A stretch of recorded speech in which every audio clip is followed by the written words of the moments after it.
or you just don't really get any more. I'd like to ask something about what you think about related drugs. I mean, in the last stage when I was working closely with Muses, he wrote a book called The Lion Path, and he was advocating taking MDMA, or what's now called ecstasy, and meditating at certain astrologically defined times that were the optimal times for meditating using ecstasy.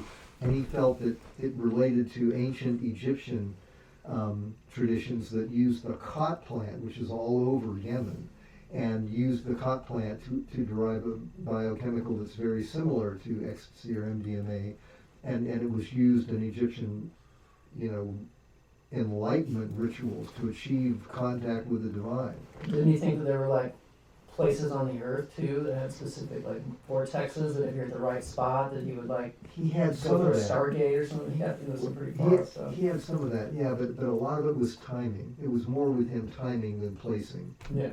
At least when I knew him.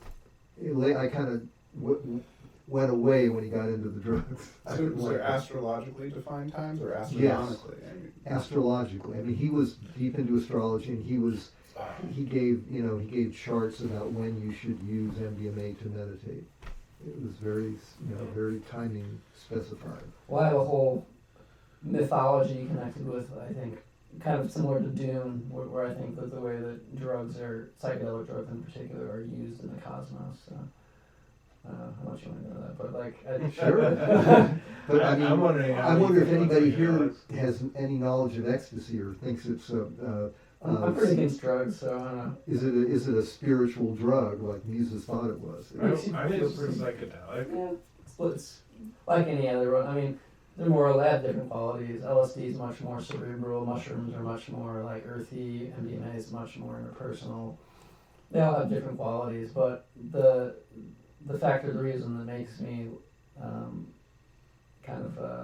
I mean, I can't completely dismiss them. I don't think I'd be where I was if I didn't abuse them in the ways that I did and kind of put myself into a corner where I had to fucking meditate for hours a day just to like bring coherence to the oversensitivity that I created with psychedelics.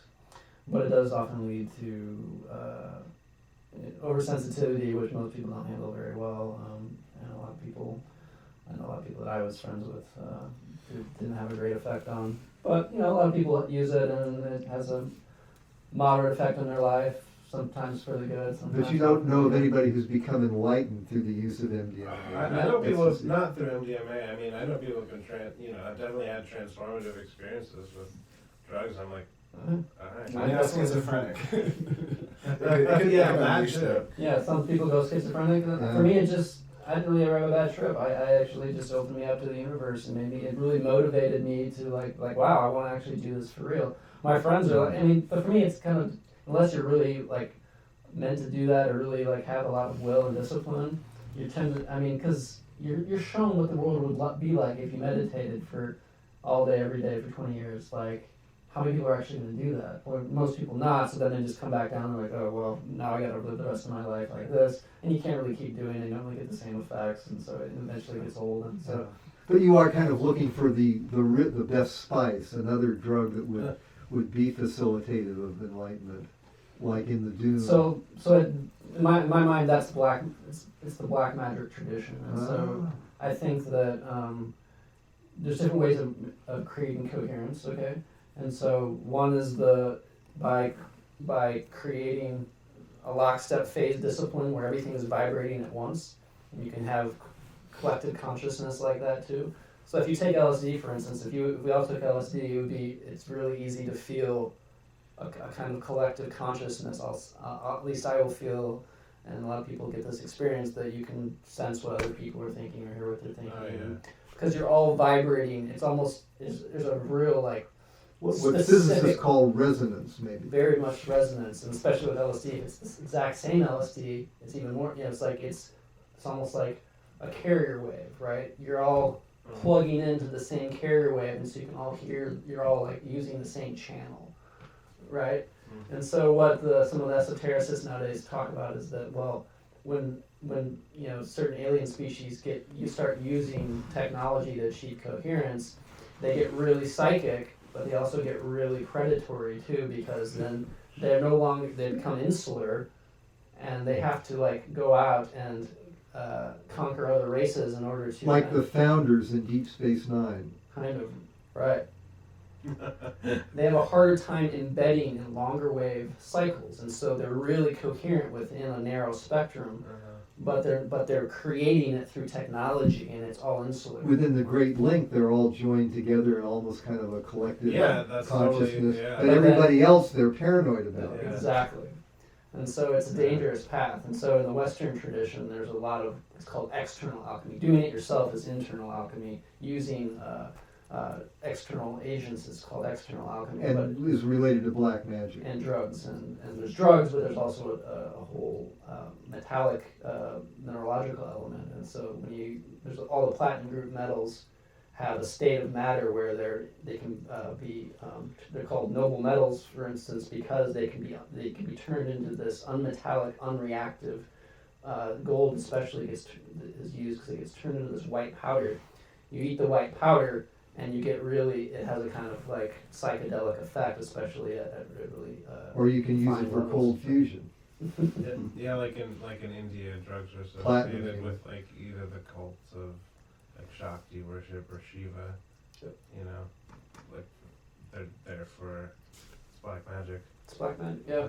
So I mean, it can be fun and introduce you to the occult, but then you become addicted because you have to keep using it to have that effect, and then you become really coherent, but in a limited way. Instead of learning what I call quantum or creative coherence, learning how to translate yourself through difference. So You become obsessed with controlling difference, and so that's why a lot of the occult tradition even gets just kind of considered black magic, because that becomes more prominent when you're doing black magic, because it becomes much more You important. become hostile to the other. It becomes much more important to know what the hell is going to happen, because your coherence depends on that boundary being maintained. Whereas if you're more quantum or creative coherent, I mean, yeah, it's not as important to know what's going to happen because you're actually using difference to grow and You have change. skill. Like This the comes magician, from- like the like the golfer. Yes. Exactly. Yeah, you don't have to know every little hole on the field because you've got. You can adapt to whatever You can the adapt. conditions And are. you believe in yourself. You believe in You're yourself. self-sufficient.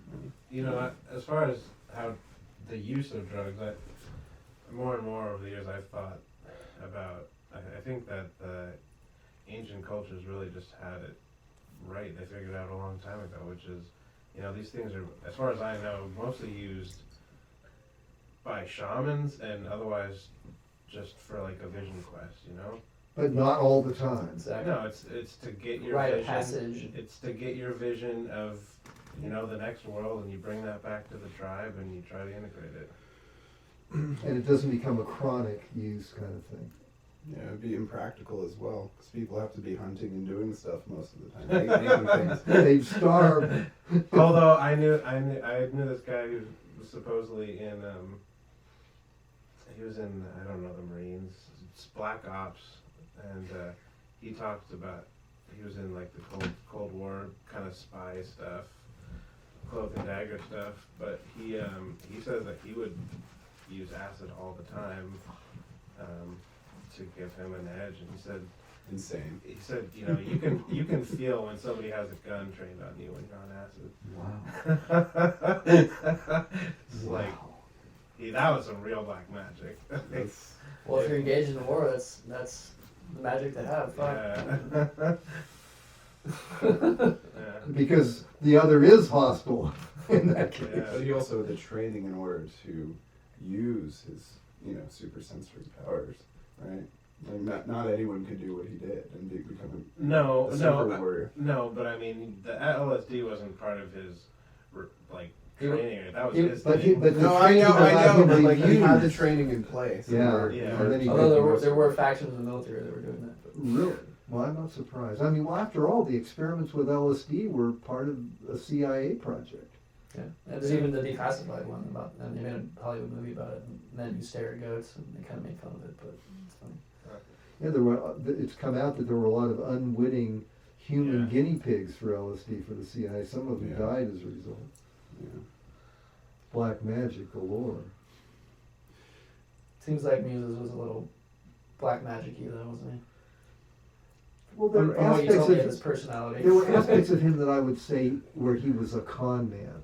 You know, there were aspects of that. He used his knowledge of religion and mysticism to, you know, to impress the impressionable and to exploit like a them. cult leader, right? Yeah, exactly. There was that. Now, whether he was kind of authoritarian, so in a sense he was trying to control other people. But I don't think I never saw it get into real evil. You know, Was he right wing?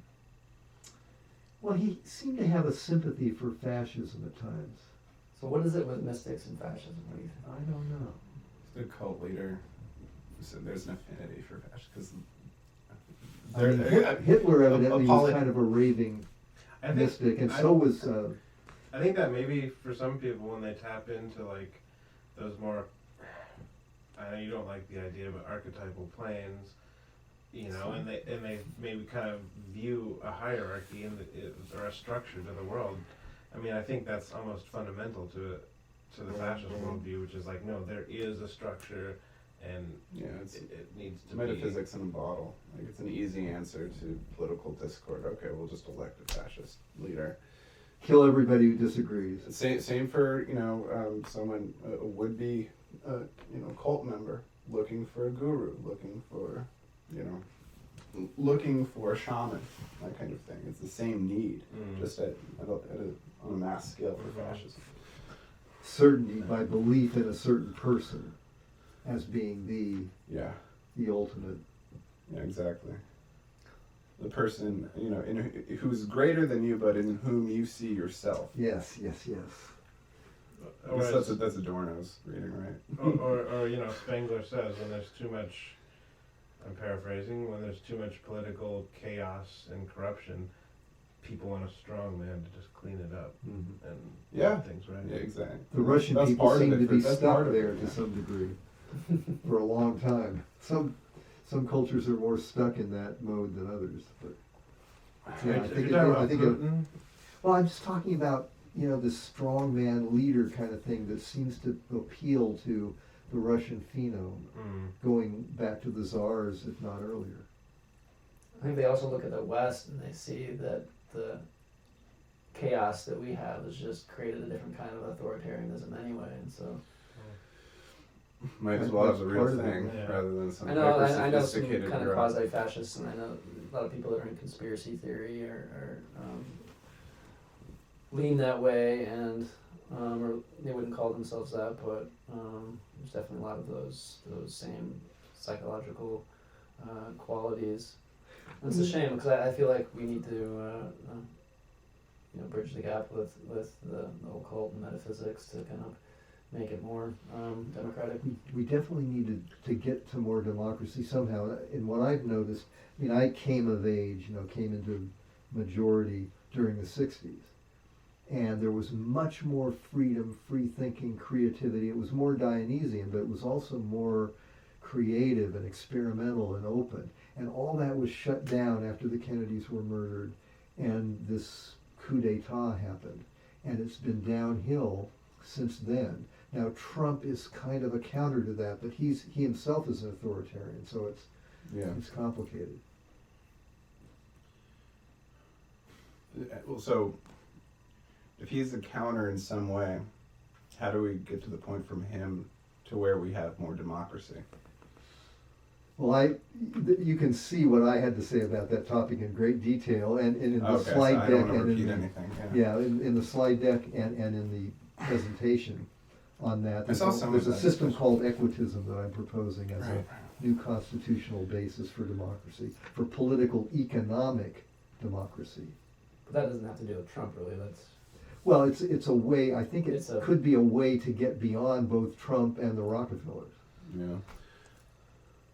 But yeah, as it stands, we tend to have two factions, if at all, usually one, but more nationalists and the globalists. And There's at least contention now. There's a fight within the ruling class that is becoming evident to the populace, even though they Yeah. don't know there's a ruling class. And so that creates a space where there's a greater possibility of dissent and exploration, but it could shut down at any moment. So I heard, speaking of I heard from this like nonpartisan think tank, and I can't remember which one it's called, but they said that by far more people in America identify as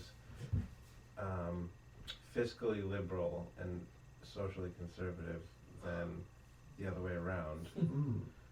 By far, which to me, in my mind, that sort of is the recipe or the makings of fascism. Is, you know, economic wealth, you know, like sort of some version of national fiscal welfare, but it's social, you know, conservative social. Sort of like Looking for Hitler, social the order. Hitler welfare state idea. Yeah, and I mean, I think in some level that's what people want, is they want to be taken care of by the government. They want an efficient, well-run state, and they want social cohesion. But what is fiscally liberal? I mean, is it like socialist? Well, or is yeah, it I mean, like in a this high case, yeah, spend- high they're spending, in favor deficit spending. for more tax and spend kind of. Okay, so national policy. socialism they're looking for. Basically.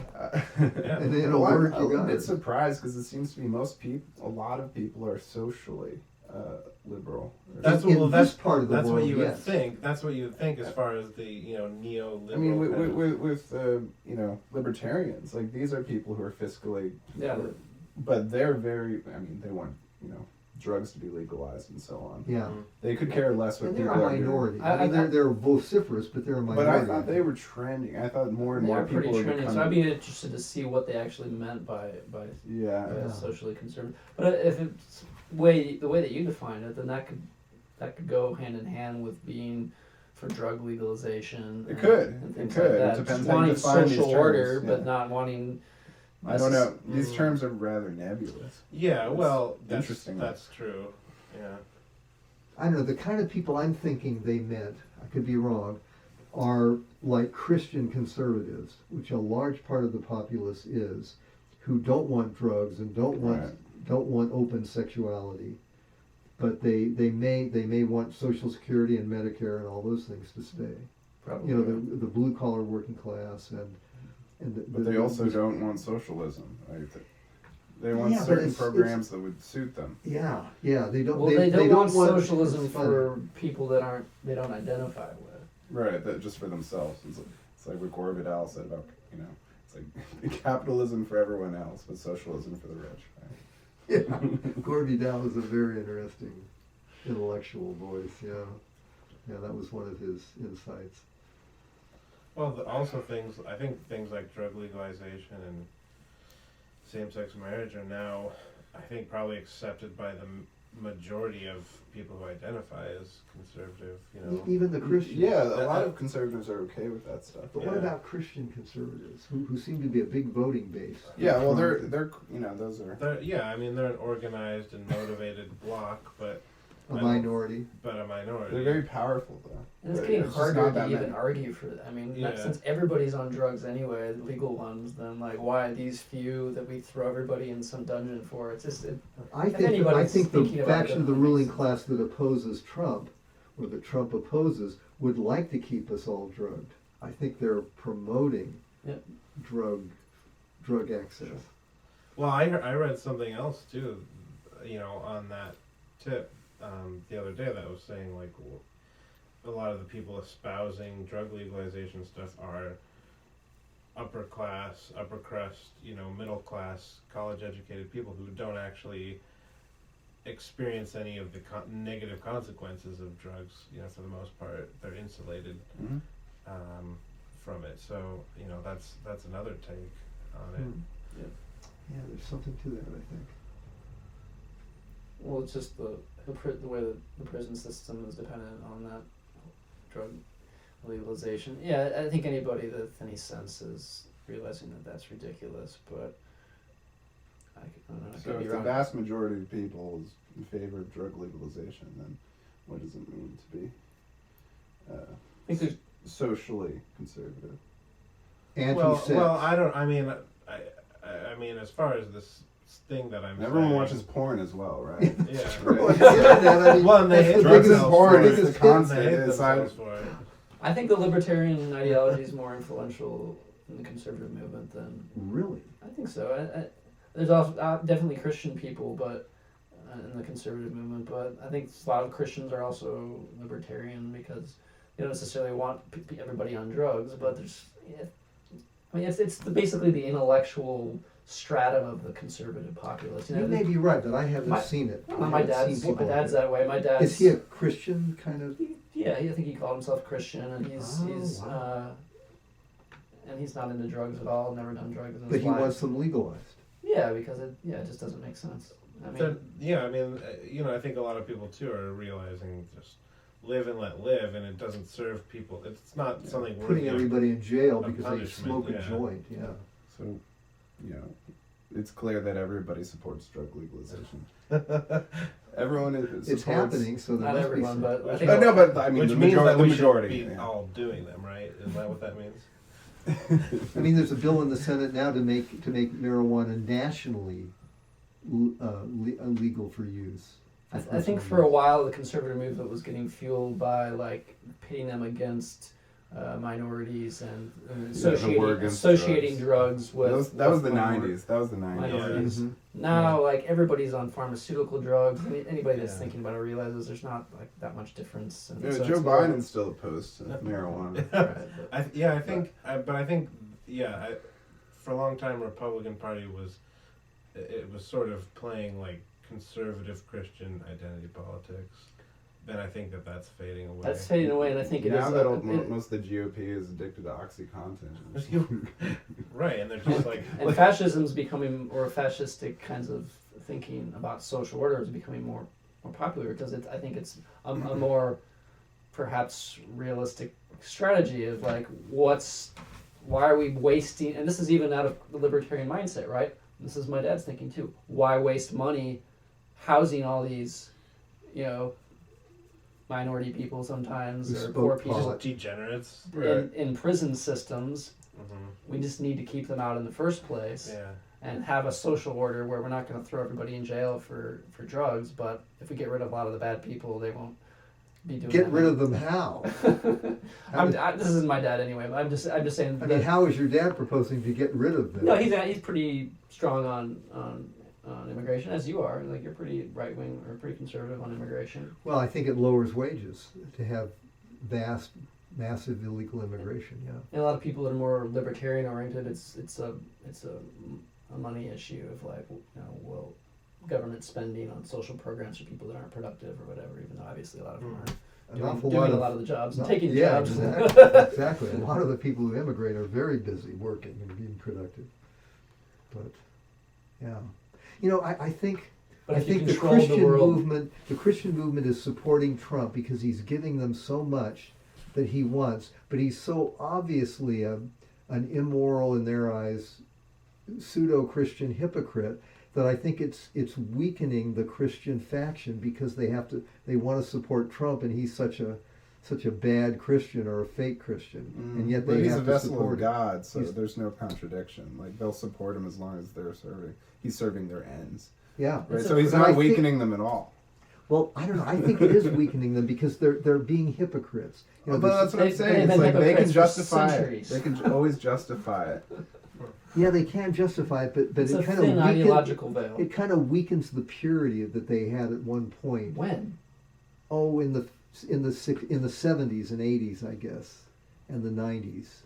I think there was a greater ideological purity among the Christian faction. Maybe and now they're becoming more tolerant of their own hypocrisy, so maybe more tolerant of others. I don't know. The only person I may be wrong. The only person still holding that line, I feel like, is Mitt Romney. Yeah, interesting. It's like he's openly Mormon and a never Trumper. But I feel like he's openly Mormon and what? And a never Trumper. I feel like he kind of represents that old guard you're talking decorum. He cares about appearances. I think that the core of that whole movement is just breaking that thin veneer of Christianity and coming out as what it really is. Yeah. Which is? Well, I think what. Which is what? Go ahead, Ryan. Oh well, I mean, I don't know about what it really is, but I think what you're saying is it's these conservative values are sort of being framed in a more secular way, and maybe rationalized or explained through a fiscal lens in the case of your dad, this libertarian idea. So in some ways it's a more honest, in my opinion, expression rather than ideology. It's like it's a more secular and financially, economically based argument for a socially conservative agenda. I mean, and I could even imagine that being somewhat productive. If it could unite with the left, we could have a kind of That's what we national socialism that isn't fascist. Right. And because people do, I mean, it's not a bad thing to have social order, but it depends on the way that obviously that order is imposed. And I think that's what those Christians always wanted anyway. They didn't really care about Jesus. I mean, the whole myth has long since expired its meaningfulness, but people take to it because it creates community coherence. And so if that can be done in any other way, or even if somebody's doing it in a blatantly non-Christian way, if they're offering that coherence, they're gonna go for it, because that's what it's always been about. If you can have social order with respect for, under a rule of law, with respect for human rights, freedom of speech, freedom of the press, freedom of speech on the internet too, which is dying right now, that could be a winning strategy if you could get a coalition that would share those kind of values, and that would unite.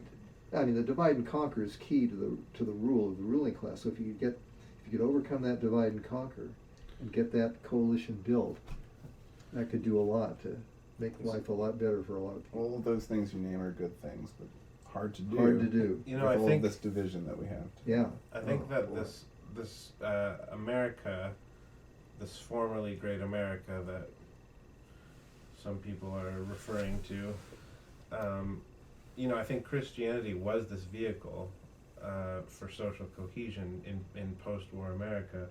I mean, all these churches around here were built in the 50s and 60s. And, I was reading something talking about how Christianity became this rallying cry for American identity. It became this crux of American identity in the post-war years because it wasn't communist. We're pious, upright believers, not exactly. these, whatever the enemy isn't. And that's so, what we are, and that's why Trump is appealing, because he's against the liberal enemy, the limousine liberals. Yeah, and I think that's where this modern, even though he rides a limousine, modern political Christianity kind of stems from that, and that's why people, like Adam's saying, the Jesus thing long ceased to mean anything, but Christianity as a vehicle of social order. It's a chivalrous. Still means a lot. Symbolic value. It's part of to a lot of people. Yeah, exactly. And the way that the left is framing their metaphysics now is going to alienate more and more people. I mean, they are such losers. It's interesting you call it metaphysics, though. That's something we've been discussing in previous podcasts. Is the way climate change has been functioning now as becoming kind of uniting the left under one kind of ecological scheme. Ecological cosmology. Yeah. Losers, though, I couldn't have said it better. It's really a losing strategy. It's just and this impeachment crap is just going to hurt them. I know, because it's going to fire up Trump supporters. There's an article that just came out in Vanity Fair based on this poll they did in Wisconsin of independents, and like 50% of independents, I think, thought that it was just a waste of time. Even if there's a legal case, it was just a waste of everybody's time and a show. And we're paying these people to do some good legislation, and what they're doing is farting around on impeachment. Yeah, which suggests that the strategy apparently the Democrats think they're winning. Right? Yeah, they're trying to win over. They're trying to make Trump look bad and win more independents to their side, but it's apparently, according to this one poll, it's backfiring. That's the feeling I get. That's definitely the feeling I get. Which I think, speaking for myself, I like to see the Democratic Party get just chastened, I wanted that brought back to reality, maybe. Yeah, and of what the American people are thinking and wanting. Yeah, instead of just playing all these fakes, I would almost rather put up with more of Trump's nonsense. Than theirs. Yeah. Yeah. At least he's delivering the longest economic recovery in the history of the country, the lowest unemployment rate in 50 years, or maybe more now, the best stock market performance, which affects a lot of ordinary people through their 401ks and so on. He's delivering. The Democrats aren't. And he's talking about China, which is Yeah, which I they've think been is, abusing all over the world, especially this country, in trade for decades. Yeah. Yeah, this is true. At my work, we deal with China all the time. My boss has a workshop in Beijing, and he's not a Trump fan, but he's like, Trump's right about China, Anyone can see that China has problems.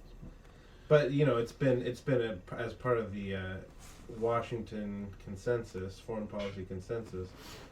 You just don't talk about it. Right. We'll impose sanctions on Iran for their, social policies, for their political situation, but we're just not going to talk about China. It's just, Right. I mean, if the Ayatollah thumbs his nose at the Saudi Arabians, new Yeah. sanctions. yeah. Yeah. Anyway, were you gonna say something, Mike? No, I just Okay. completely agree. Anyway. Pro-Trump. Well, He's actually, all that's we've got. You know what? That is something I think I did want to talk about, which I've kind of become fascinated by this pro-Trump, or at least Trump-neutral left movement on the Really? left. Is there one? Well, I would consider myself some form of leftist. And I would too. And so we're in that group. And And- are and there I don't- I others? think it's just us. No, Is it really? I feel like there's like the Jimmy Dore and Kyle Kulinski and like, you know what I'm talking about, like the IT. Right, yeah, that's section. it's. Oh, You're right. that's like There's some Russia overlap, Today. yeah, and I wouldn't even consider myself like pro-Trump or anything, but yeah, I think Well, not Wait- pro-Trump, but at least Trump neutral. right, yeah. Trump well, just- accepting because we have nothing better. That's me. I don't know what to I call think that Bernie faction. is a lot better, but I mean, Well, I he's have a a feeling global that's a bag warming of worms. maniac, though. He's going to impose global warming hysteria, and so is Elizabeth That's not his Warren. main point, though. That's just him trying to attract more voters, in my opinion. That was You're not right. part of his original platform. I think as far as long-term policy goals and longevity, I actually think Tulsi's got it. Right, think but she's she's on the not. money. She's a good example I of think what you're she's cool talking as hell. about. Of like, not necessarily pro-Trump, obviously, but like Yeah. she Trump is. neutral. She is part of that, She goes on Fox News, yeah, for sure. Yeah. and she's winning over like alt-right people because of her foreign policy And the Democrat side, or the establishment behind the Democrats now, has been attacking her viciously. Yeah, So they're she's afraid a of threat. her. So Yeah. because They- it's Because- a great way to know who to vote for Yeah. if you see who they really hate. Right, and she's not going to win, obviously, but yeah, she had the potential to really unify some of these factions in the populace that we're talking about because Well, when she drops out of the race, she is going to endorse Bernie. That's Yeah. my prediction. I'm sure. I think that Bernie's a unifier. I think there are a lot of people on the right who would embrace him. It would be interesting to see if he got far enough, actually got the nomination, see what would happen on the right. Yeah. You know, what would that backlash look like? Well, I remember in the primary in 2016, he just wiped the floor in West Virginia, of all places, Yeah. in the He primary. In West Virginia. Yeah. Well, he must have blue collar working class support there. Then. Does. He relates to these people. I mean, people in general. I mean, people really like when he comes in and talks to them. But I don't know if he's. I think his agenda is what we need, more or less. But I don't know. He doesn't talk about foreign policy much at all, and I think that's sort of, as far as the long-term game of U.S. politics, like that's got to be addressed. And yeah, for sure. And I also think the main problem is either legitimately, or at least I think what a lot of right-leaning people would perceive is that he's spineless. Even though he does stand up for stuff, the fact that he rolled over for and endorsed Hillary, I think a lot of people perceive him as. No, he he did did that that reluctantly. He did that reluctantly. That is- I was unequivocally against Trump. That we know, and so he. No, yeah, I know. And I don't think he actually is spineless, but I think that's way some like right wing people perceive him. But I do think That is going against him if he were to become the nominee. Like people would remember that for sure. and but I think he is in a sense ineffectual, not because he's that way as a person, but because he doesn't have a support of a faction of the deep state, and I think Right, whereas Trump does. And Right. so because of that, he's able to at least fight them. Whereas even if he does have some more progressive foreign policy opinions, he's not going to fight for them. He's not going to fight the CIA. Yeah. Without a faction of the deep state, and even He's not just a figurehead of the deep state, in other words. He's No. an autonomous politician who happens to be getting a lot done on his own, despite all odds. So you're saying we need someone who's a figurehead for the deep state who will actually accomplish something. No, I'm saying, there needs to be cooperation. Like, nobody can do anything themselves. Like, Syriza got elected in Greece, and They totally became enforcers for the austerity program. they had no choice. This is what Yanis Varoufakis talked about all the time. Like, it was just like, he resigned because he was against it. But, well, they had really, he thought he had some, trick up his sleeve he was going to try, but, if they would have had coordination with other, left-leaning European nations, they might have been able to stand up to the Troika, but, and the same thing here, without, some kind of faction to give power, to support you, then what are you going to do? You can't. And Trump has accomplished something. He's got deep state support, but it's support that tolerates his anti-interventionism and his pulling troops out policies, his wanting to avoid, I don't think they tolerate it. I think that's That's their main motivation. Because a lot is made up of military nationalists that don't like being for the soldiers or the globalists. Well, that's what I was going to ask. That seems sensible. Well, that's what I was going to ask about, and maybe you've already addressed this in the previous podcast, but what is the faction behind Trump? I mean, can you describe more? Talk about Military-industrial complex. Well, but I mean, why is there? What is the factions that would be behind Trump? That is part of the military-industrial complex. If he's not, Depends on who you ask. It's just guessing, but a lot of conspiracy people would say that it's former, upper echelon military and CIA, and some current that are have been talking and have been discussing a possible coup for decades. This has been part of conspiracy. And kind of came to Trump and said, if you don't run for president, we're going to have a coup. And so this was they would prefer a democratically elected coup, and so they've been attempting, and there's been a power struggle between these factions. And I think there's elements of the old Roosevelt faction that was wiped out of power with the Kennedys that is coming back and is supporting Trump. It's kind of funny to see that coming from the Republican Party, but Trump is not a traditional Republican. He just sees control of the Republican Party. Well, do you give him credit for that, or he's just okay? Yeah, I do. I don't. I think he's just, a puppet that got. Yeah, he's a ridiculous guy. I don't think that he's that good of an actor. He's not that good. He's an entertainer, but he's not a great actor. No. So you think he's kind of like Mr. Magoo type just moves where you're like, how did you step into that at the right place at the right time? He's been You grooming think himself for decades. So what I'm saying is you think somebody's behind that? That's not just his own kind of weird intuitive It genius. He's depends on got how backing. yeah, it's definitely got a backing. It depends on how deep you want to go. Some of the conspiracy people, his uncle was in the room when they got the Tesla papers, and so, he's got a I long. love the idea of equating him with, or aligning him with anything to do with Tesla. This is why a lot of the new age conspiracy people are all about him, because there's mythology there that he is part of. They wouldn't call it a Roosevelt faction, but for someone like Daniel List, he calls himself the dark journalist and does a lot of pretty good research on the history of UFOs. It's pretty rigorous, but there's some far out stuff about that. You can how far you can go with it. I love that. I want to dive deeper. Well, one of his major distinctions is he calls it, instead of the two factions, Bruce talked about Roosevelt versus Rockefeller faction, he would say he gets into he has a whole series on YouTube about the X insignia and how that goes back through the mystery schools and comes into the military, Oh, yeah. secret societies. And so he calls the two factions that emerged in the UFO period as X share and X protect.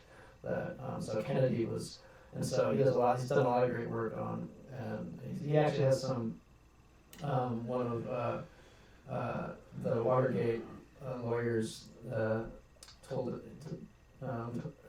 told him that who was it? One of the guys that got arrested, not Gordon Liddy, but one of the other guys, told him that Kennedy was killed because of the UFO file.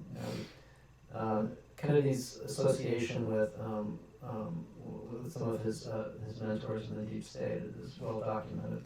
So I think there was definitely a faction that was wanting to at least bring into public some of the stuff that they had discovered and were developing. And there's been a kind of, I don't know how far out to go, because there's different factions of the UFO discourse community that are more far out and have a whole narrative developed that have less evidence, and there's ones that have stick closer to the evidence and just kind of only extrapolate a little bit and connect Well, dots. what do you like? What's the one you like? I mean, to me, it's all mythology and narrative. So, like, I like whatever makes more sense of the most information. What makes the most sense to you of the most information? Because I'm into all this esoteric stuff, so I tend towards some of the more far out stuff because it connects not only with recent history but also with the whole span of the history of civilization. With Theosophy and all this stuff, Theosophy had a narrative that was pretty far out to begin with, and then now there's the 20th century occultism is burgeoned with this UFO myth into this whole cosmology that dovetails with esoteric tradition, but then comes in and like explains and connects all these dots in politics that are fascinating. So I think it's fascinating to me, and that story I don't know how to necessarily summarize it, but So the Roosevelts had some. They were, Tesla technology. I mean, is that where you're going with that? Like the network technology, and there's a faction that wanted to bury it. Is that right? There was a struggle within the deep state after. So Richard Dolan's great, very factual book, UFOs and the National Security State, a very rigorous conventional facts. He came to the UFO subject through just wanting to study the history of the CIA. And so he was an academic, didn't care about UFOs, but he thought he would spend a few months seeing if there was a connection, and then became his life because he saw how intimately they were connected. They both started happening at the same time, right? When the nuclear weapons were developed, then UFOs started showing up, and then all of a sudden there was this massive funding of this deep state apparatus. The OSS turned into the CIA and so on. That had technological secrecy as the fundamental theme going through it, and so obviously there's other kinds of secrets, but the new game became in the post-war period. Who's got the best technology? And the stuff that we see is so. There's even NSA. He even brings up that the NSA said, this guy from the NSA told him that they had the computer technology just in the NSA at the deepest levels were 40 years ahead or something of what we see commercially. And so the question becomes, what kind of technology do these people have? And then if you get Where did they get it? You get into the literature, then there's multiple levels, and everything's compartmentalized. Different factions have different levels of technology, and they're all playing against each other, trying to figure out what everybody else has. And so there's a game, so it's hard to talk about it as being it's the deep state or the faction, because there's so many factions, but there are obviously power blocks that work together, and so you can talk about X share versus X protect, because there's some factions that do, and so that do want to share the technology, and that's what a lot of the conspiracy people in the UFO community especially call the alliance, and that's what you might call the Kennedy faction, because Roosevelt faction. Roosevelt faction, because they're have this long tradition of kind of being within a larger deep state, but actually having some kind of ethics and wanting to. But the question always becomes to what extent. So disclosing all these other levels, to what extent? If you come and tell everybody the real truth, or to the extent of what's supposedly going on, it would completely. So I want to stop here for 1 second, because the picture of reality that you're painting has implications that are important, because most leftists would think that there's a capitalist class and a billionaire class that is controlling everything just by virtue of the system itself. But the picture you're showing us implies that there are people who are actually somewhat indifferent to capitalism itself, and that they have a separate agenda going back a long time, and it's like capitalism is more incidental to it. You're talking about like technology and outer space and this kind of thing. So I mean, There's alliances between capitalists and people in the military state, so I wouldn't say that they're indifferent, and there's different. No, I know that. Different plans, and they're using. I don't think there's anybody controlling anything. I think it's a game that certain people have more power in a certain sense than others, but. By control, I just meant that the elite is different than what people suppose today. It just runs in general. It runs deeper. It runs deeper and also beyond. In a phrase, the main problem with the left is their lack of sophistication and conspiracy and theorizing the structure of the elite and deep state. Yeah. So, I mean, in most of the left that I observe, they maybe pay a little lip service once in a while to the idea that there's a ruling class. But any analysis of its strategy, its history, its biographies, Usually, none of that. None of that. So as far as Marxists go, it's usually just they believe that the people with the most money get what they want, and we all have to sort of, Yeah, step in line. and they don't do any real study of it. They don't do any real, nothing like the kind of analysis that Marx did, in the 18th Brumaire of, the Civil War in France and so on. There's no real Well, I think part of analysis. that It's is- just a. But I think this would surprise even Marx.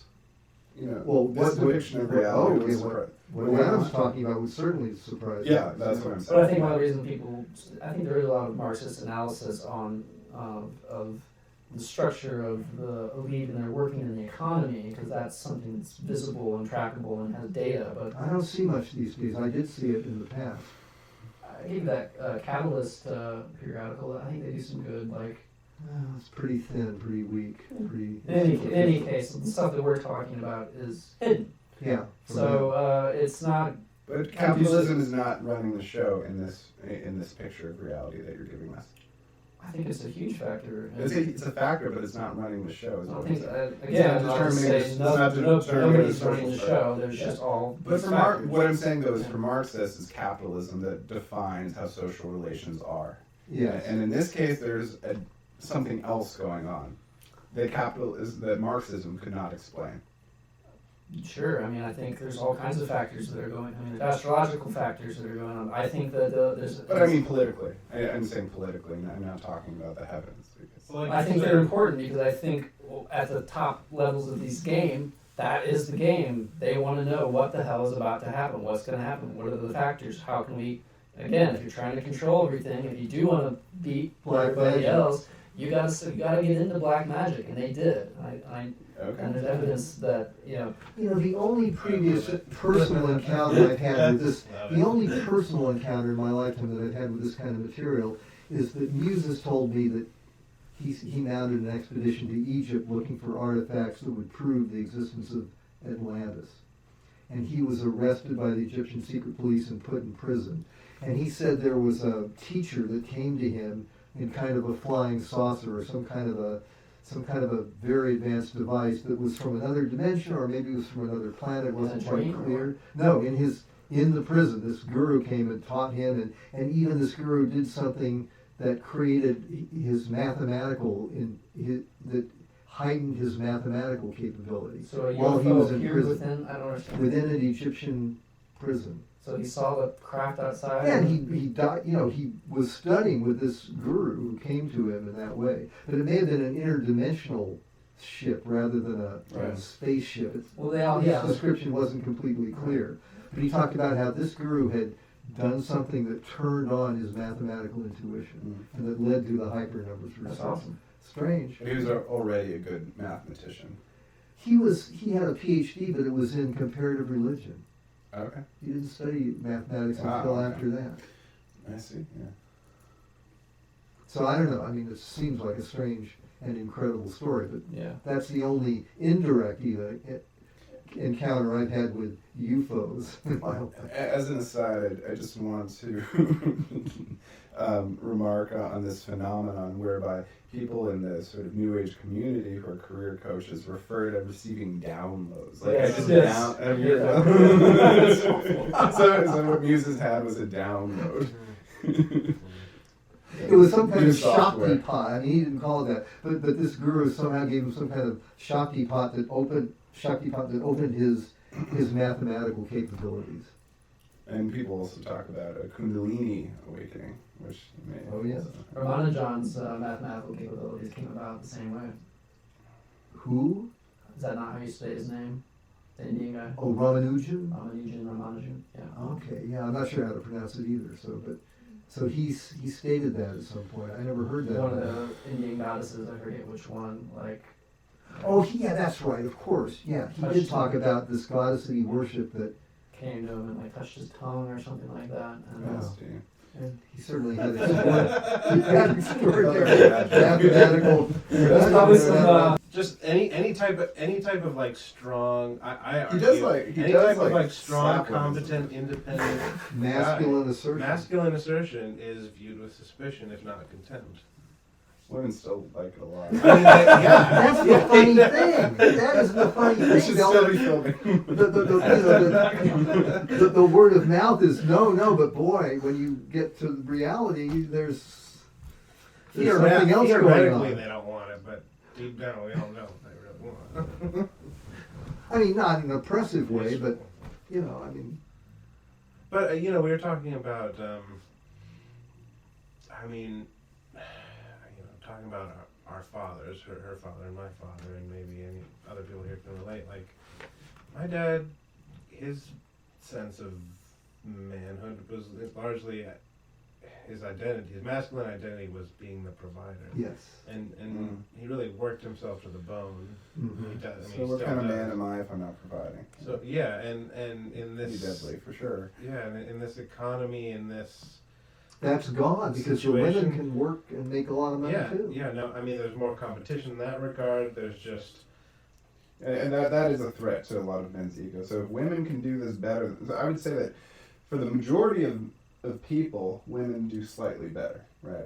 They're, Yeah, I think By there's the something standards, to but that. like the Lately, more that's what I elite- see. the more elite people tend to be men. Yeah, and engineering and mathematics and Yeah, science. in the dominant. Although in science, the, women in are the really prestige rising fields like in business science. and the sciences and so on. Mhm.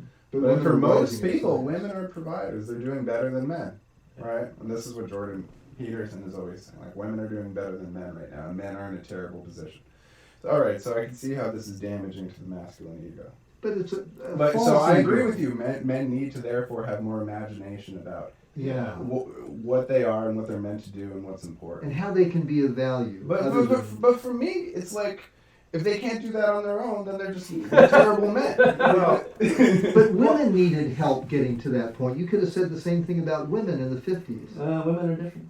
I mean, so many cultures. They needed help. So many cultures. Well, they were have being had- kept back actively. Yeah, true. Right. So Yeah, that's true. men are doing it through it and being kept back at this point. Well, they're not being kept back. They just don't know who they are. Yeah, Yeah. but I mean, so many cultures Yeah. have had, initiations into manhood. Like, Mhm. this is you're now. I mean, a bar, even something as simple as a bar mitzvah. Sure. These, Maybe that's these what are your helped me. responsibilities to the community, to the tribe, and now it's like There was a bot It's- mitzvah as it- well. it's like here's it's True. like here it's like here's a now it's like here's an Xbox and unlimited free porn. Like, good luck, kid. Yeah, it's You never have to pretty go- daunting to see that. Yeah. Or See all aggressive those military cars and be like games. 9-year-olds. It's women, porn, female pornography, and violent games for a lot of kids. Yeah. That I see Fucking video cuts. games. I like to use this right wing. Hey, I mean, look, for the exceptional men like us, It's a variant of cuckold. It's cuck. Oh, okay. So It's the really alt popular right right now likes with to the call right. liberals Describing what's happened to men. Yeah. They're Well, all they're not cucks. all men. Not all men. They're alphas according to this incel culture. They're There's alphas, chads who take all the women. This is who Jordan Peterson is trying to help out. All the people who are. he's trying to help people become chads. Yeah. No, he's not helping them become chads. Oh. You can't. Well, that's become your a- thesis, yeah. No. That's my thesis. What is? I don't believe in this Peterson alpha helping? stuff. I just believe that people should have imagination, Yeah. vitality, Yeah. and creativity. Yeah. But yeah, okay, but How I do you just get think, there? but I think for compassion's sake, you can't actually expect everyone to just be self-directed. Like, it's the 21st century. We're in postmodernity. Yeah. Figure it out. Go figure your own meaning out. I mean, I just I don't think we you need can to expect create that. seeds of culture and new mythologies Yeah. that will help people. I think that would help. So back to Indiana Jones. Like, so why are people not seeing Indiana Jones? Well, because you can't. I guess that's not a because great you can't example. go out That's and not gonna cure explore temples. That's not a thing. You can't just go out and like He is rob sort of- treasures. I majored in anthropology, hoping I could be Indiana Jones. Right? Didn't happen. He is a Victorian holdover for sure, but he's less stuffy. Yeah, very much so. And I mean, we've got superhero movies, but God knows you can't. Can't be that really. No, but no, a lot of people identify with it. Actually, people are Oh, taking yeah. direction from those. But I mean, ultimately, you're right. these still are just coming down to good versus evil, and that's just not what makes a man a Terrible, man. terrible. You know, it's like these comic book movies are just absolutely horrible in terms of what they're teaching people. A lot of these. I don't know. I don't think people are really learning anything. With X-Men, it's like, okay, I'm a mutant, but it's also a weakness, but it's also my superpower, and now everyone thinks that weaknesses are superpowers, and that type of thing. That's one of the things. It's like- There's some good stuff in some of them, but yeah. Yeah, I don't mean to. Yeah. A lot of DC movies, I think, are diving a lot deeper into human nature than the Marvel Really? movies. Never heard I people wouldn't say agree that. with that. You wouldn't? I mean, unless you count Christopher Nolan's. So you're kind of like Yeah. I mean, I'm counting Christopher Nolan and. Well, I don't even consider that a comic, but that was a crime noir film from a philosophical brother duo that, yeah. Well, In any the case, Joker. Haven't seen it yet, but it just, from the guy that did The Hangover, how deep could it be, really? What's it called that you're talking about? What's He just mentioned The Joker, it was Oh, the the- latest comic book film that came out that was big. I think people should look at Harmony Korine. I like that alien character. What's it called? Well, I wanted to be Indiana Jones, and when I couldn't go See? be a See? swashbuckling anthropologist, I But you picked up become Carlos Castaneda, and I was like, That's just as better. Oh. there's a great man. There's the frontier. It's the mind. Like Exactly. culture's for politics, and all that stuff's for puppets. This is the frontier. This is where the war. And his books are about being a warrior, especially the early books. Like frame it as becoming a warrior, but not a This is great. conqueror of evil, but a conqueror of power in an Yeah. abstract sense. And so. I think that is a much more sophisticated model for masculinity. Yeah. So that was kind of my intelligence question. and masculinity usually degrades intelligence and like a hyper intelligence or something. Like Yeah, exactly. Right. And so The moral. you're not supposed to be too brainy. You're supposed to be playing sports and that kind of thing. And, So and I don't think Castaneda is a great. And I look at Makes these it up to old, that, yeah. looking at these old. I've been reading some of the sagas, some of the old, Icelandic sagas, and for that matter, like some Celtic mythology too. And nobody is ever like good. The good and right and wrong, good and evil are not really particularly articulated. It's more just a matter of interests and power and competing. Sounds a lot more realistic I mean, than later it mythology. gets you like cheering for somebody because there's a Sounds Roman. protagonist, but It sounds like Game of Thrones. yeah, I mean, and yeah, it is. And as a side note, what's really interesting is reading these sagas. It's fascinating to see how much Tolkien took from them. But Tolkien, being Christian. Tolkien. Okay, gotcha. Tolkien. I just want to make sure. Being Christian and trying to given Christian myth, in his own words, Tolkien just makes it explicitly dark and light. Right. He takes. Even, the moralities. There's kind of a gray area for some corrupt but not totally evil people there, but it's pretty much, it's very polarized. Yeah. And that's also, I think a good model, but I just find it fascinating to explore these older ideas where it's just, might makes right. I think there's something. Well, that kind of moral teaching isn't even relevant to sort of personality development, or self-concept. Yeah. I think you could teach character and virtue without all the morality stuff. Yeah. Honesty. You might say that's moral, say that people should be honest, but Right. I don't even How think many it's people moral. castrate themselves or disempower themselves through morality, though? That's what Christianity, some say, has done to people, right? So the old heroic virtues, the noble virtues, I should say, these were done away with by Christianity and monotheism largely, right? So the Greek way of life, the Homeric. So, but that that value system still lives on in a lot of films. I think it lived on in the person of Indiana Jones. Yes. It's interesting when we talk about the Greek culture of the heroic period and after. What I have read about that is that they had rites of passage for both males and females. Yeah. I mean, they had a rite for females where females, when they got into the teenage years, were considered to be something akin to wild animals, and they would send them out into the wilderness for a while. And then they gradually let them back into society. But they had a wild period for young women that was considered necessary to maintain civilization. And they also had rites of passage for males. So I think we need both. Yeah, absolutely. I mean, in Greek culture, women had all kinds of extraordinary privileges that were taken away with the advent of democracy. All kinds of creative liberties and public roles, and those were all just taken away with Solon and, by the time of Plato. So that democracy, the democracy of slaveholders, was a very short-changed form of democracy. Certainly the slaves weren't part of it. No. The women weren't either. It wasn't great to be slaves, but, free men and women had it pretty good. And then women had it pretty bad, even if they were free. So we've got to get back somehow to a more comprehensive form of democracy. It's kind of like, Yeah. with women entering the workforce Without slavery. in mass. Exactly. I'm just freely associating now, but just the idea of one freedom brings with it another form of servitude and bondage. Like women entering the workforce en masse in I guess the 60s and 70s. Oh, yeah. It's Suddenly that drives down the wages, and so now, you're free to work. Women are free to work.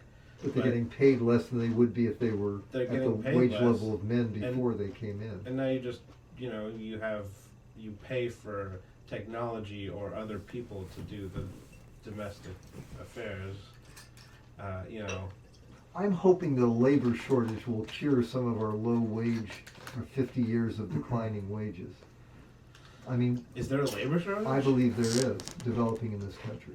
You mean like hospitals, that kind of thing? And elder care, and just in the economy in general. I mean, we have a very Yeah. low unemployment rate, historically speaking, Yeah. and a very long recovery where jobs are being added every month, net jobs. Well, I hear people saying like, trade school. Go to trade school. Send your kids to trade school because that's what's needed. And you Electricians. won't go into debt for the rest of your life, and you'll have a good paying job maybe. Yeah. So that alternative may build again. It's smart to do that, I would say. That it says the PhD. Kinda. Well, I'm an artist, so I did that. The PhD stuff is just a practical step that's necessary to keep doing what I do. Are you already degreed, or are you in the process of getting there, Yeah, I'm only in my third year right now. of grad school? It's it's an interesting experience. It's a lot of free time, which is great. That's what I wanted. They pay you just enough to survive.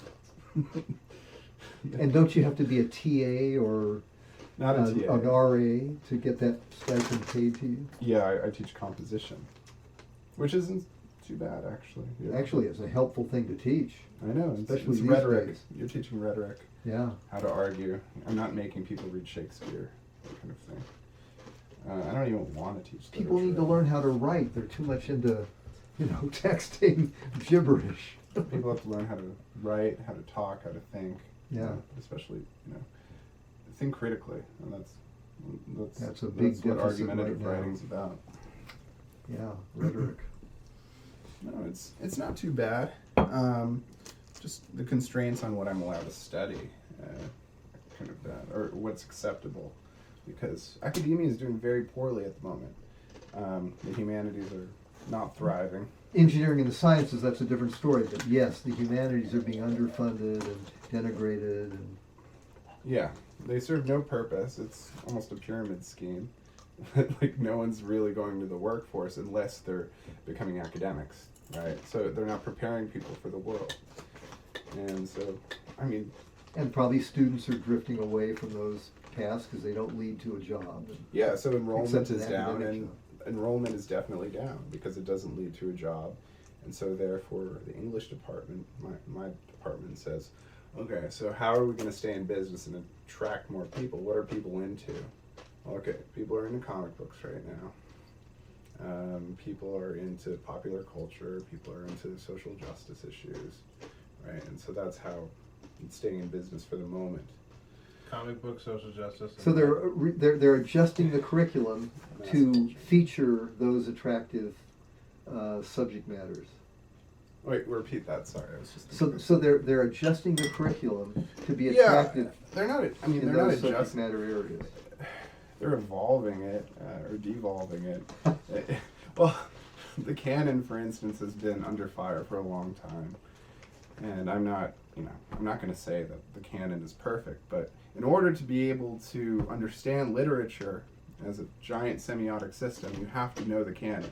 So if you really want to go against the canon, you have to know it. What is the canon? Certain books like Shakespeare and Yeah, Shakespeare would be texts. canonical. Homer is canonical, right? Okay, got So it. just all these big name people, right? So they're institutionalized. They're taught in public school, right? So when And people are in in the high school, university. they read Mark Twain, etc.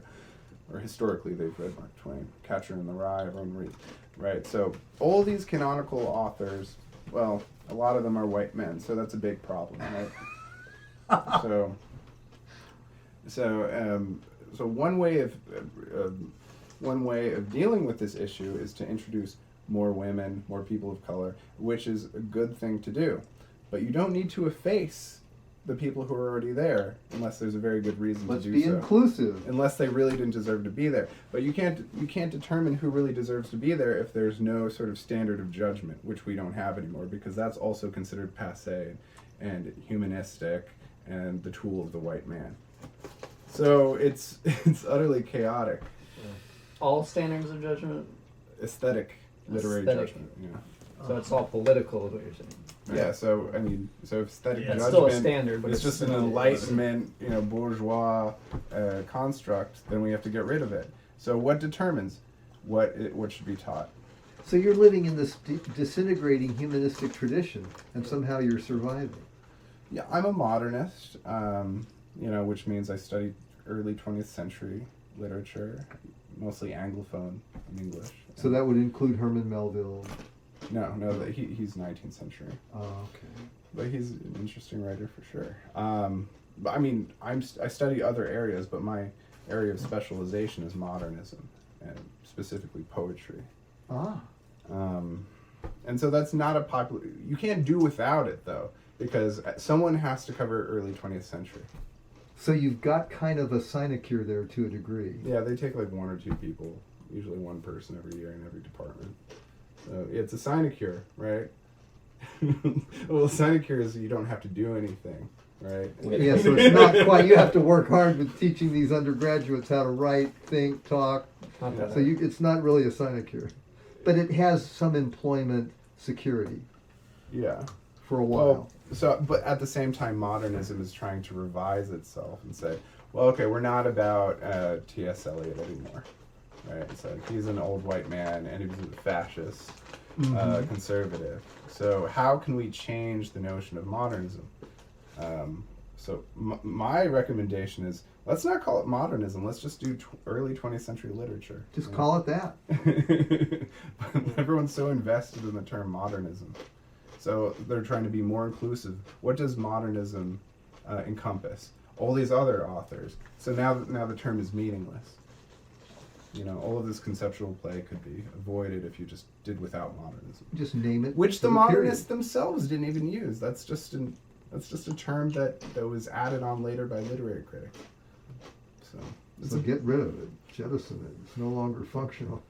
Exactly. You know, as far as the decline of the humanities in 1920, Oswald Spengler was writing about, his book Decline of the West, about how I need to read that. our culture has peaked. It's an important modernist book that I haven't read, but it's not recommended that I read it.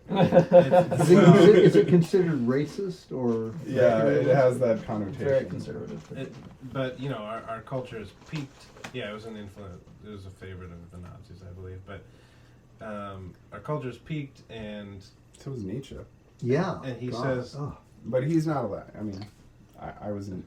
People tagged me as a Nietzsche enthusiast, so Spengler would be just. Except they don't know who Spengler is. yeah, but he says. So is there a narrative against Nietzsche in the Very much academy so. right now? It's complicated though because post-structuralist feminists liked him.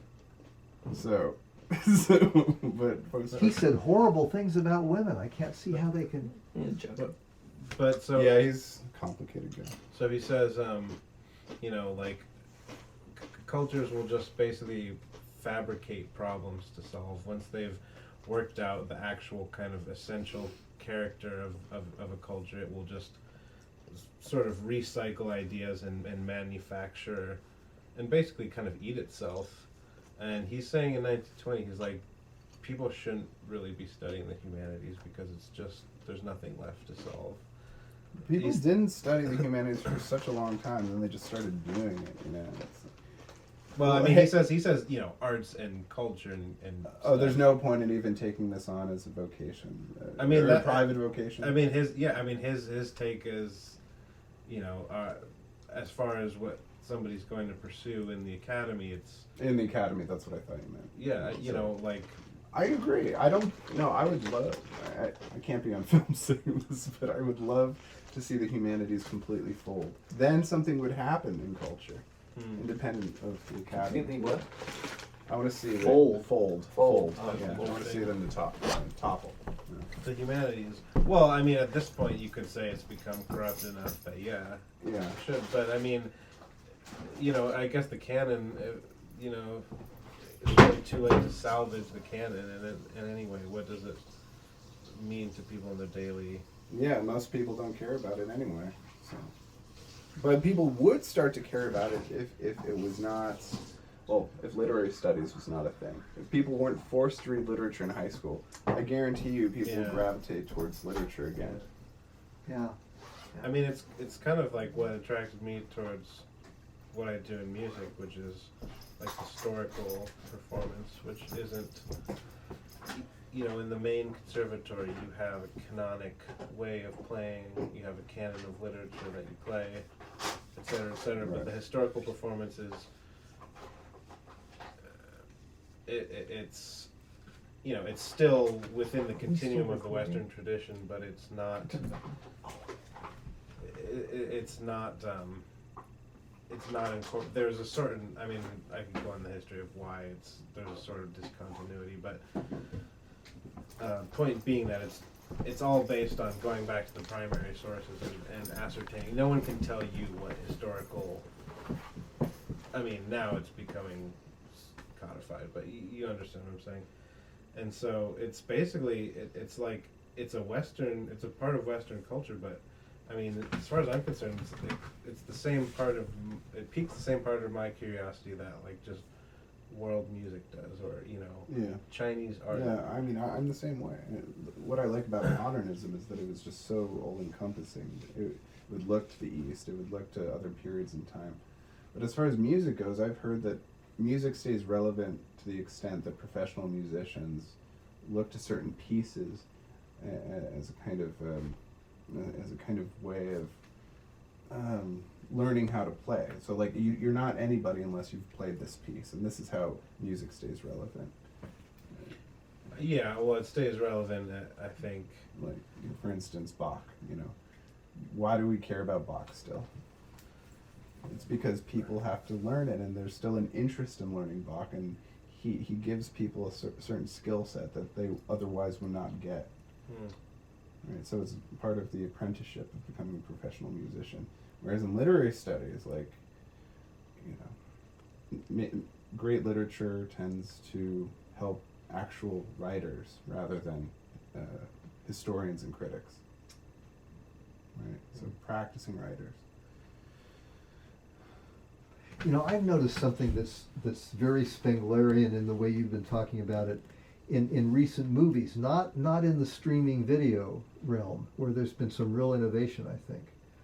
But movies seem to be just recycling and doing remakes of old stories. Yeah. New stories seem to be lacking in the movies, in the Right. box office. So my take on that Spengler dynamic is that I thought he meant not just in the academy, but in the culture at large. That it would.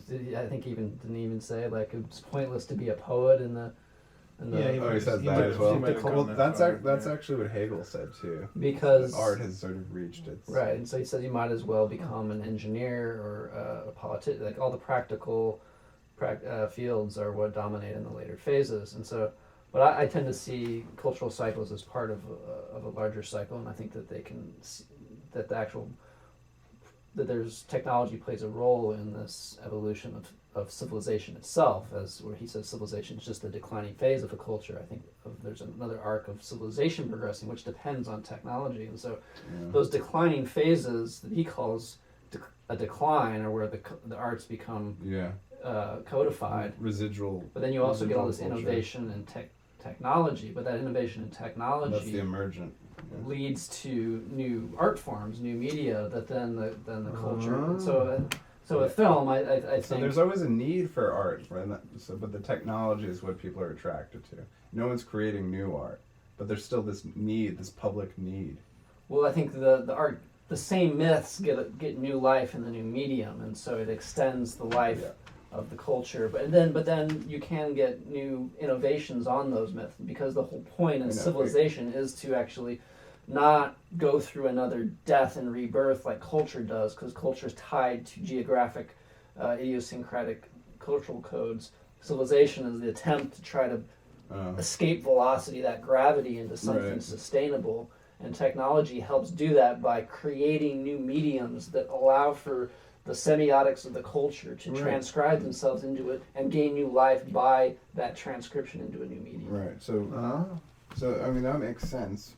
But there's still a need for art, and our art is second rate because we don't have a metaphysics that would actually help us create better art in this new age. And I think you're right. Lacking a metaphysic is hurting art, is holding it back, or not giving it the support it needs. But I notice another phenomenon lately, which is kind of aesthetic environments, whole cities, which seem to be permeated with aesthetic elements in food and clothing and it's getting sublimated. Art is getting sublimated into other stuff. And actualized in a way, I think, that's very healthy. I mean, when I go to places like Asheville, Oregon, or Ashland, Asheville, North Carolina, and Ashland, Oregon, I see that aesthetic permeation. Even in Portland, there's some of that density of aesthetic beauty in all forms, and I really think that's a healthy environment for people, and an inspiring and de-depressing and lifting kind of thing. And it's not just one art or the other. It's an environment that's aesthetically rich in every art. So you're saying it's like good architecture or something? Yeah, it's like it permeates the living space. Yeah. aesthetic values, aesthetic form. I haven't seen that much of that. I don't know Portland that well, and Ashland, Oregon is a good example. But Okay. more than Asheville, North Carolina. But I've heard Asheville, good things North about Carolina Asheville. has, yeah, it has some of that. Yeah. And I'm hoping there'll be more of that. I think Carmel by the Sea in California was that for a while, but it becomes so attractive to live there that you know, Then it highly becomes- financed people come in, and then Yeah, the they artists have ruin to it, leave. and then another city is up and coming. And then Exactly. it's ruined. Yeah, it's And unfortunate. these attractive places tend to be very music heavy, right? So That too. Music scene. And Eugene is an example of that. Not in every way, but in terms of music, I think Eugene is intense. Agreed. Well, Eugene's not considered great in terms of, attracting great, musicians. Or the These are more musicians that people popular want. bands, and rock, Right. jazz. No, but for me, it's interesting that rock music tends to be the sort of like if you have an attractive city, it's really the music scene that matters most. There's not a lot. Rock and beer. Definitely, but there's just not a lot happening in other arts. The visual arts are so incredibly impoverished in the U.S. right now. And in Eugene too. I mean, Truly. Eugene has the potential to be one of these aesthetically rich environments, but it's not happening for some reason. It's just blocked. It can't get off the It's- ground I don't know why For it some is. In Eugene? in Eugene, from what I see. Because I've been here 10 years. population and people only live here for a couple years. I And they think leave. that's a Could be That's, because that's of not the university reason that, transients, that the yeah. artists, the visual artists, aren't very good.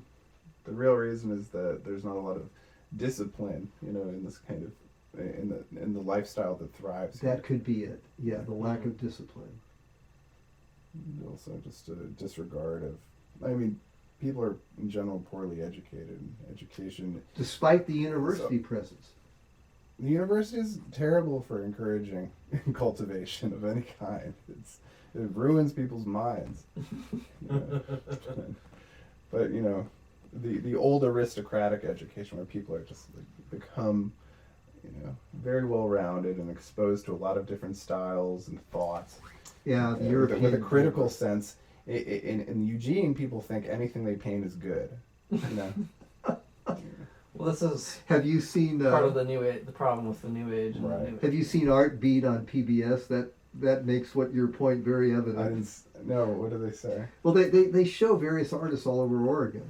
It's called Art Beat, and they show their work, show them working, and some of it's brilliant and wonderful, but a lot of the painting is just really disturbing. It's disturbingly bad, but it's not disturbing. I wish it were actually disturbing. It's disturbing how bad it is.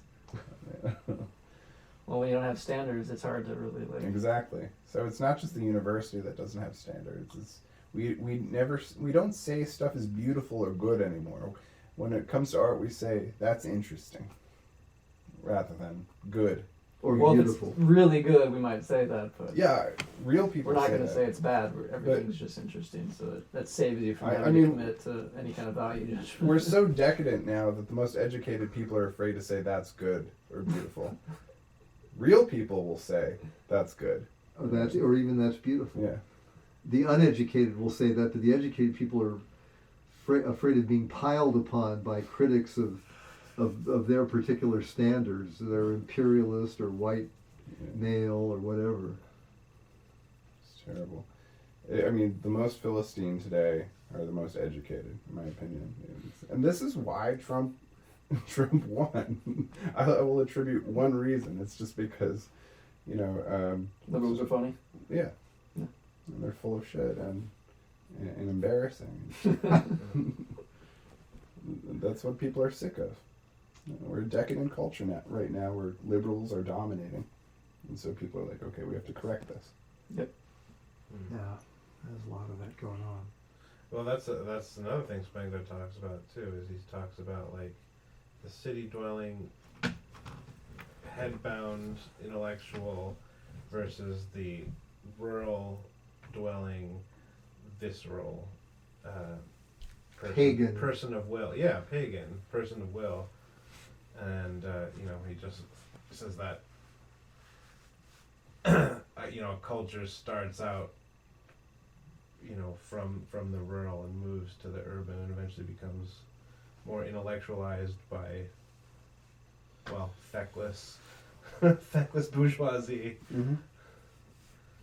I mean, there's nothing wrong with the urban should not, become decadent the way that it does.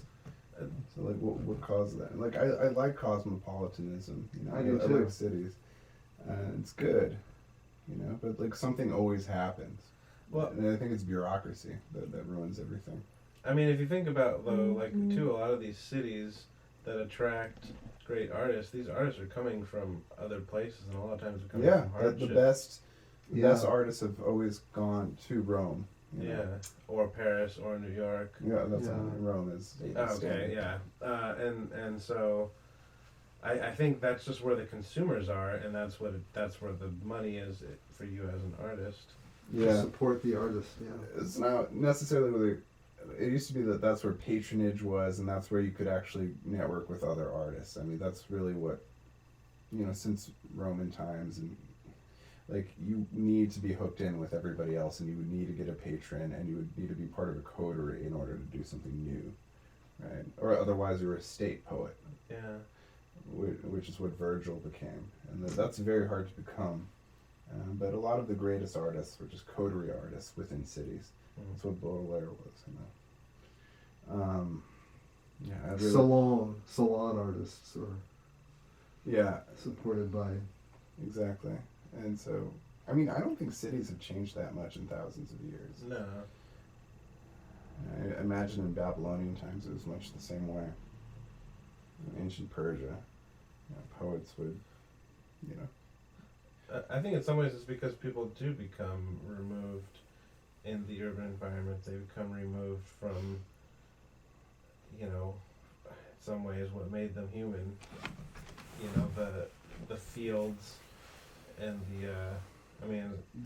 sounds kind of like 19th century German Romanticism, but Community labor. But no, there is a sort of dialectic between romanticism and classicism. So, like, Yeah. the romantic mindset is to value the country, to be away from the city.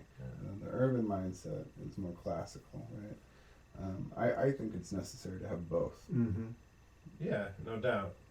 But when one dominates, That's either one dominating is a pathology. The problem for an artist when he grows up in the city is that he just only knows the city and he's provincial. But someone who comes from the provinces really appreciates the urban environment, and he's like shocked and awed when he gets to the city, and he has perspective. Right? It's also the contribution, in a way, of that provincial, just attitude or sensibility that person is bringing, Yeah. that enriches the city. Exactly. Mhm. It's like literary translation or something, or it's like what cross-cultural, pollination, where you see something that you've never seen before, and you bring it into your culture. The other culture also borrows from you.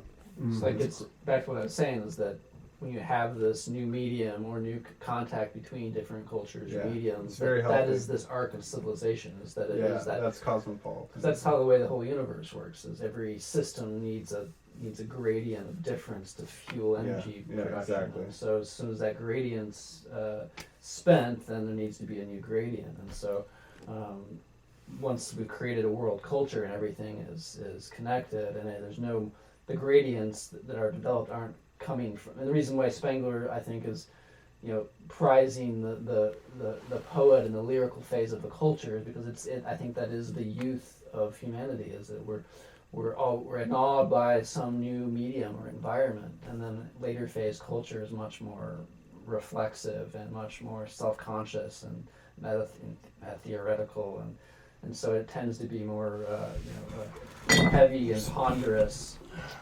But I feel like that can lead to a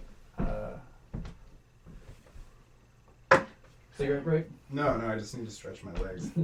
I've said this before, but I think in people like Spengler, there's a kind of a linearist and the mechanist bias that says that energy has to come from without.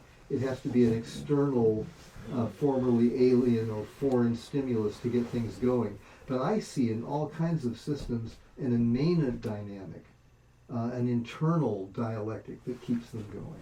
That's a good point, because I think, to finish the analogy I was working on, is that in youth we are kind of spurred by the novelty coming from without, and so the lyrical phase of the culture is, wow, like life, like it's Right. more Dionysian, it's more spontaneous, but the whole point should be not that you become ponderous and intellectual and you can't be improvisational anymore, although that often happens when people get Yeah. mentalized, It doesn't need to. ossified.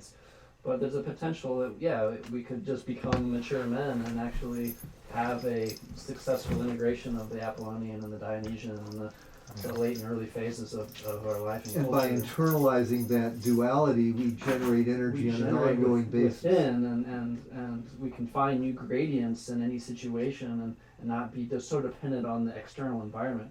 Because after we've circled the globe, capitalism will have no more markets. Art will have no more novelty. I mean, we can invent new things continually to keep things going, and new mediums. But after a while, I think that's now ending too. I think it's all like converging into a virtual environment where everything is just part of a virtual reality anyway. And Holodeck. so I don't think there's going to be continually new mediums that are going to spur creativity. It's got to come from A within. new way of thinking, rather than novelty, Right. which is technology. And that may be one of my problems with modernism too, is I think that it was too The style, after a while, they didn't know what to do. New, Yeah. gotta be new, different.